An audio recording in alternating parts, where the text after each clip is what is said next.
Hello everyone, today I am going to introduce you two kinds of water ring pelletizer and which is very popular in the market. The first one is this integrate complete water ring pelletizer. You can see it looks very beautiful and very high level.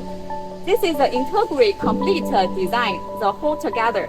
You can see the width of this water ring pelletizer is a little bit wider, so that once the pellets get into the pelletizer, it can run around two circles. Two circles will be important so that the water can be very fully and you can see here is inside the pelletizer, the blade. The blade is the same no matter you choose the integrate type or the separate type.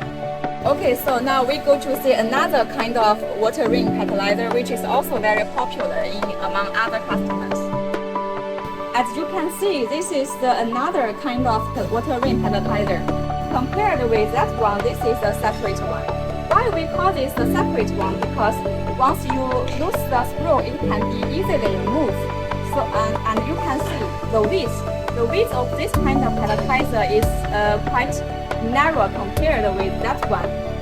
So once the granules cut into the pelletizer, it can only run one circle.